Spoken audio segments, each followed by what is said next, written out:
Island News recently spoke to Robert F. Kennedy Jr. about his potential exclusion from the first televised presidential debate. Now, the debates are traditionally held in late September, but the first, hosted by CNN, is scheduled for June 27th. Our Jeremy Lee now joins us live with more of his interview with RFK Jr., plus an update. Jeremy. We previously reported that no candidate meets the 270 potential electoral votes on state ballots, which is used for a criteria with debates. We previously reported that CNN was giving Presidents Biden and Trump a free pass under the designation, quote, presumptive nominees, because that is usually met by September when debates are held. Now, we heard back from the Federal Election Commission about the presumptive nominee designation. Quote, that phrase is not in the FEC's debate regulation, we were told. I also contacted one of the chairmen of the Committee on Presidential Debates.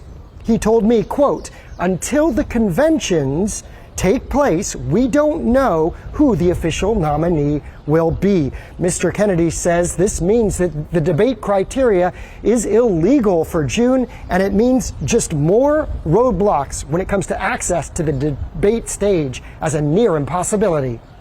Mr. Kennedy also spoke about ballot challenges being brought against him. In Hawaii, we got our own political party, the We the People Party. We got on the ballot in Hawaii in February. We got enough signatures to get on the ballot and get our party registered. The DNC then sued us to keep us off of the ballot. The Hawaii court came back after hearings and said the DNC had not met its burden, so we will be on the ballot in Hawaii. But we expect that kind of litigation in every state. Is it one party more than the other? Is it the Democrats more than the Republicans, for example? The Democrats are actively trying to keep us off the ballot in every state.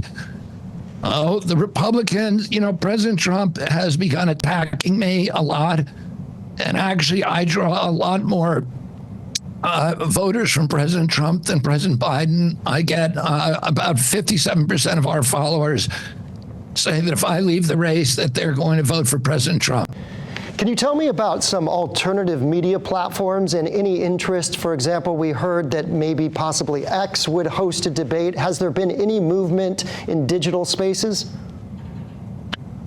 Well, there's a lot of people who would like to host the debate. Elon Musk has offered to host it. We've accepted, and he would do it in conjunction with News Nation, which is another network. But, the problem is trying to get President Biden or President Trump to go to a debate. Why do you think that is? I think that they both feel comfortable debating each other because they keep it kind of on the culture war issues. They keep it on abortion and guns and the border. They never talk about, what are we going to do with the $34 trillion debt, which the two of them ran up.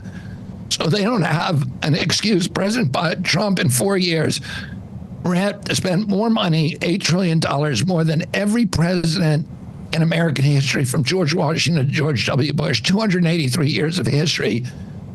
President Biden is racing to catch him. He's adding $1 trillion to the debt every 90 days. And so neither of them want to talk about that. Neither of them want to talk about the addiction to wars.